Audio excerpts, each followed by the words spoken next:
नमस्कार दोस्तों, मैं ज्योतिष आचार्य पंकज कुमार आपके यूट्यूब चैनल 12 राशियां में आप सभी ज्योतिष बंधुओं और छात्रों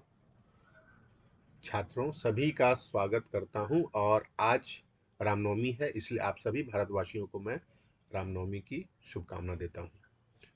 दोस्तों, केपी में सिग्निफिकेटर का बहुत ही महत्व है, क्योंकि कोई भी घटनाएं दशाभुक्ति अंतरा में घटते हैं और इसके लिए दशाभुक्ति अंतरा को सिग्निफिकेटर से कनेक्टेड होना ही चाहिए इन केपी व्यू में। तो केपी में कृष्णमूर्ति जी ने 4 तरह के सिग्निफिकेटर बताए और 5वां सिग्निफिकेटर दृष्टि और युति को उन्होंने लिया।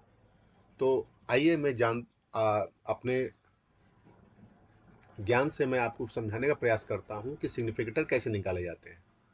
तो दोस्तों,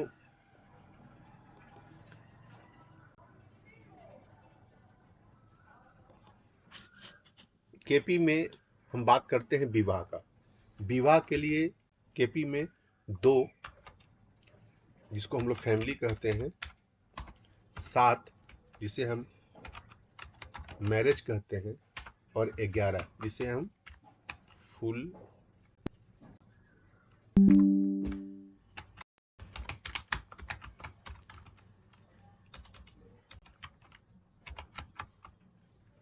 फुलफिलमेंट ऑफ डिजायर कहते हैं। ये 3 भाव विवाह में काम करते हैं। चौथा भाव हम एक ले सकते हैं 5, क्योंकि आज के डेट में लव एंड रोमांस की संख्याएं ज़्यादा बढ़ गई हैं और प्रेम विवाह भी हो रहे हैं। तो ये 4 भाव का विचार विवाह के लिए ही बहुत ही आवश्यक है। तो केपी में 4 तरह के सिग्नेचर उन्होंने बताए हैं और 5वां जो सिग्निफिकेटर है वो दृष्टि और युति है। तो देखिए, ए सिग्निफिकेटर, ए सिग्निफिकेटर, बी सिग्निफिकेटर, सी और सिग्निफिकेटर डी और सिग्निफिकेटर ई। अगर हम बात करें ए बी सी डी ई क्यों बताया गया है, ये तो शो कर रहे हैं कि सिग्निफिकेटर 5 होंगे, पर ए वाले सिग्निफिकेटर सबसे ज़्यादा मजबूत होंगे, फिर बी वाले सिग्निफिकेटर होंगे, फिर सी वाले सिग्निफिकेटर होंगे, फिर डी वाले सिग्निफिकेटर होंगे, फिर ई वाले सिग्निफिकेटर होंगे। महत्व तो सभी का है, पर रैंक वाइज अगर हम बात करें बल वाइज, तो हम सबसे पहले ए को लेंगे। तो चलिए मैं आज आपको इस एक एग्जाम्पल चार्ट के माध्यम से समझाने का प्रयास करता हूं। ठीक है, तो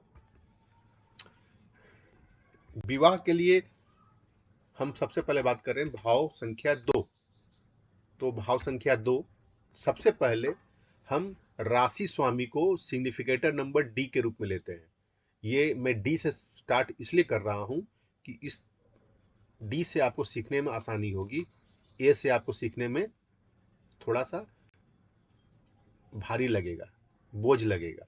ठीक है, तो मैं डी से स्टार्ट कर रहा हूं क्योंकि डी राशि स्वामी है, ई सी राशि स्वामी के नक्षत्र में ग्रह है, फिर बी जो है भाव में बैठे ग्रह हैं, और ए भाव में बैठे ग्रह के नक्षत्र में ग्रह है। तो इसे मैं इजी रूप में आपको समझाने का प्रयास करता हूं। तो सबसे पहले हम निकालेंगे सिग्निफिकेटर नंबर डी। डी 2 भाव, देखिए 2 भाव का डी सिग्निफिकेटर जो होता है वह राशि लॉर्ड होता है। तो 2 भाव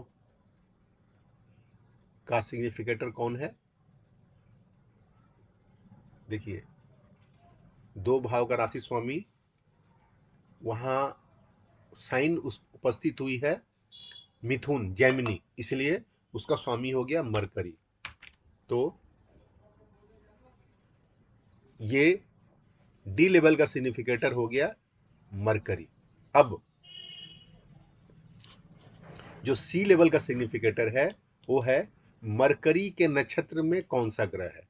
देखिए यहां हमें देखना है मरकरी को, तो देखिए यहां है मरकरी, पर आपको एज ए प्लेनेट लेवल पे नहीं देखना है, आपको देखना है मरकरी के स्टार लेवल पे, यानी जो स्टार लॉर्ड का यहाँ जो कॉलम है इस पे देखना है कि मरकरी के नक्षत्र में कौन सी ग्रह, यानी मरकरी नक्षत्र के स्वामी में अपीयर होना चाहिए। तो मरकरी के नक्षत्र में देखिए, मरकरी के नक्षत्र में सन है, तो सी लेवल का जो सिग्निफिकेटर हुआ वो सन हो गया। ठीक है, मरकरी के नक्षत्र में यहां इसको हम कहेंगे मरकरी का नक्षत्र स्वामी गुरु हुआ, पर केपी सिग्निफिकेटर में मरकरी के नक्षत्र में, यानी मरकरी एज ए नक्षत्र स्वामी, मरकरी के नक्षत्र में सन आ रहा है, इसलिए सन जो हो गया सी लेवल सिग्निफिकेटर है। अब आते हैं B level significator. B level significator है कि भाव में बैठे ग्रह। तो देखिए, दूसरे भाव में कोई बैठा हुआ ग्रह नहीं है, इसलिए डी बी लेवल के सिग्निफिकेटर नहीं आएंगे। और अब भाव में बैठे ग्रह के नक्षत्र में स्थित ग्रह, तो कोई भी ग्रह दूसरे भाव में बैठा हुआ नहीं है, इसलिए ए लेवल भी सिग्निफिकेटर नहीं आएगा। अब हम बात करते हैं भाव संख्या 7। देखिए, 7 का डी लेवल सिग्निफिकेटर आएगा राशि स्वामी। राशि स्वामी देखिए यहां सत्वा का क्या है, वृश्चिक है। वृश्चिक का स्वामी हो गया मंगल, तो मार्स लिखे हम, जो डी लेवल सिग्निफिकेटर हो गया। अब हम क्या आएंगे सी लेवल सिग्निफिकेटर में, क्या कि मार्स के नक्षत्र में कौन सी ग्रह है, मार्स के नक्षत्र में कौन सी ग्रह है। तो आपको इधर मार्स नहीं देखना है, आपको देखना है मार्स स्टार लॉर्ड में वो आ रहा है कि नहीं। तो मार्स खोजते हैं, देखिए हमें मार्स नहीं मिल रहा है, मार्स नहीं मिल रहा। तो अब हम क्या करें, इसका मतलब ये हो गया कि मार्स जब नक्षत्र स्वामी में अपीयर नहीं हो रहा है, दैट मीन्स ऐसे ग्रह बहुत ही मजबूत होते हैं इस भाव का फल देने के लिए, और उसे हम लोग अनटेनेंटेड प्लेनेट कहते हैं, या हम ये कहेंगे कि there is no planet in the stars of Mars, यानी मार्स के नक्षत्र में कोई भी ग्रह नहीं है। देखिए ऐसे ग्रह में स्टार बने रहेंगे सॉफ्टवेयर में। देखिए मार्स नक्षत्र के स्वामी में अपीयर नहीं हो रहा है, तो यानी सी लेवल सिग्निफिकेटर में मार्सी रह गया। मैं दोबारा समझाने के लिए आपको मार्सी लिख देता हूं, ठीक है। अब सिग्निफिकेटर नंबर बी में आता है क्या, भाव में बैठे ग्रह। देखिए इस भाव में कोई भी ग्रह बैठा हुआ नहीं है, तो जब कोई भी ग्रह बैठा हुआ नहीं है तो उसके जो आएंगे नक्षत्र में भी कोई भी ग्रह नहीं होगा, ठीक है। अब उसी तरह आते हैं 11, भाव संख्या 11। अब जो 11 भाव है वह उसका राशि स्वामी है, देखिए कुंभ, ठीक है।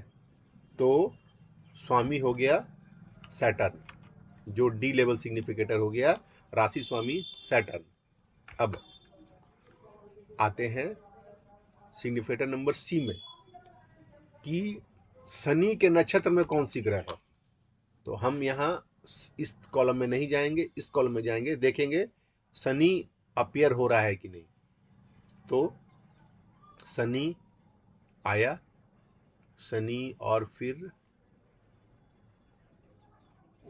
नहीं आ रहा है, यानी नेपच्यून में आ रहा है, इसको लेना ही नहीं है नेपच्यून में। तो शनि के नक्षत्र में चंद्र है, यानी हम इजे सी वाला सिग्निफिकेटर हो गया वो चंद्र हो गया। क्या डी वाला जो सिग्निफिकेटर है भाव राशि स्वामी, ये राशि स्वामी कुंभ। अब राशि स्वामी के नक्षत्र में, राशि स्वामी शनि के नक्षत्र में मून है, तो मून हो गया। अब आते हैं बी सिग्निफिकेटर, भाव में बैठे ग्रह। तो सबसे पहले हम ऐसा करते हैं, भाव में बैठे ग्रह कौन कौन है ये नोट करते हैं। तो देखिए भाव में बैठे ग्रह सबसे पहले ऊपर में मरकरी है, उसके नीचे वेनस है, उसके नीचे फिर शनि है, फिर नेपच्यून को छोड़ देना है, सन को लेना है,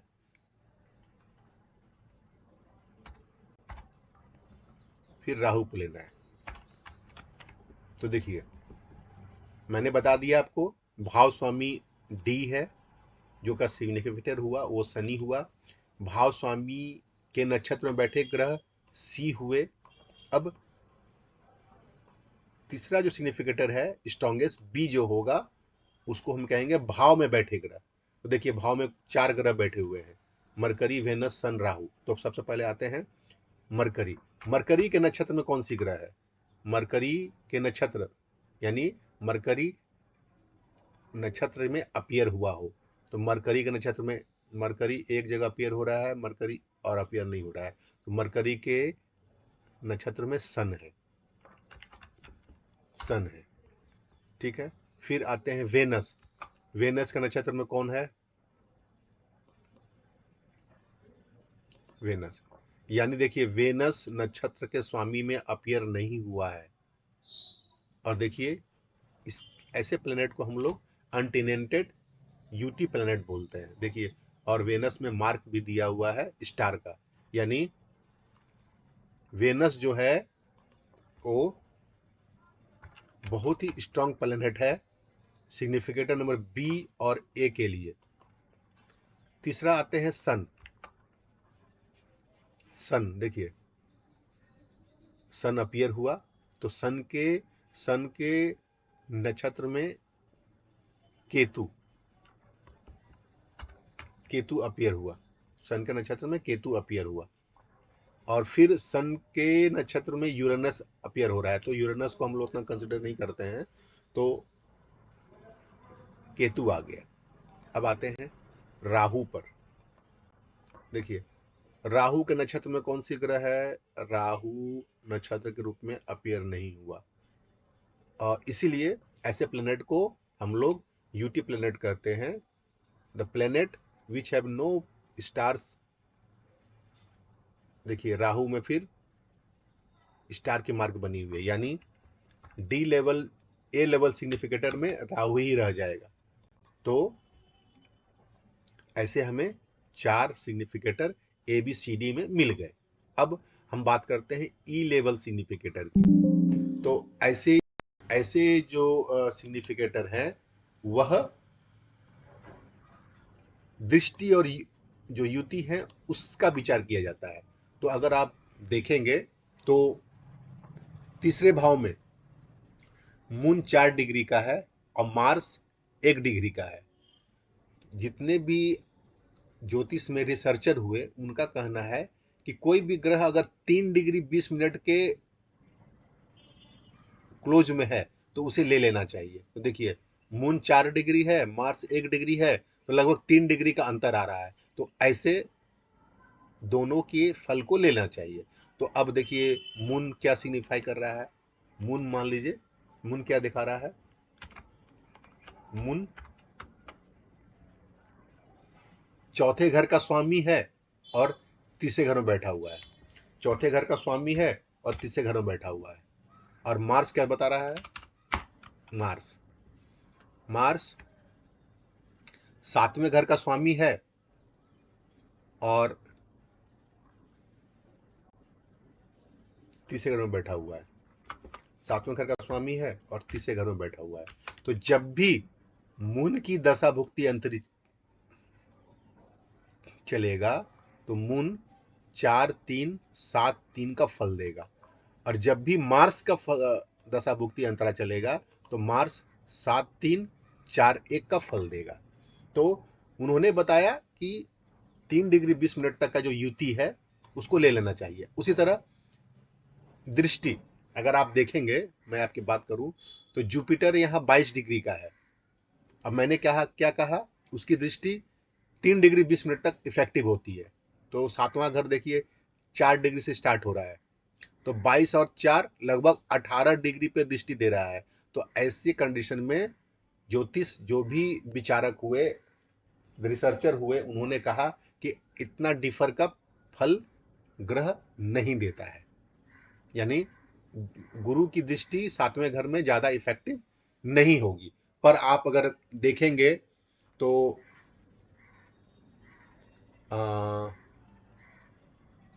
मरकरी, देखिए सन की डिग्री, यहाँ 22 डिग्री का है, तो सन जो है 7वां दृष्टि से 5वें घर को देख रहा है, 5वां घर 20 डिग्री का है, यानी सन 22 डिग्री का, यानी 2 डिग्री का अंतर हो गया। तो ये सन की दृष्टि 5वें घर पे पड़ रही है और ये दृष्टि बहुत ही इफेक्टिव होगा। तो जब भी दृष्टि युति आप ले सकते हैं 3 डिग्री 20 मिनट से 5 डिग्री तक आप एक्सेप्ट कीजिए, चाहे डिग्री 2 ग्रह की युति हो या फिर कोई ग्रह किसी भाव पर या किसी ग्रह पर एस्पेक्ट कर रहा हो, देख रहा हो, उससे ज्यादा ग्रह की दृष्टि युति उन लोगों ने पाया कि नहीं फल देते हैं। ठीक है, तो आशा है दोस्तों इस वीडियो के माध्यम से मैं आपको प्रयास किया अपने तरीके से समझाने का कि आप सिग्निफिकेटर ABCD कैसे निकालेंगे। दोस्तों धन्यवाद, आप मेरे YouTube वीडियो को लाइक कर रहे हैं, चैनल सब्सक्राइब कर रहे हैं, इसके लिए बहुत बहुत धन्यवाद। मैं अपने स्तर से कोशिश कर रहा हूं आपको अच्छी से अच्छी तरह से मैं समझा पाऊं। धन्यवाद दोस्तों।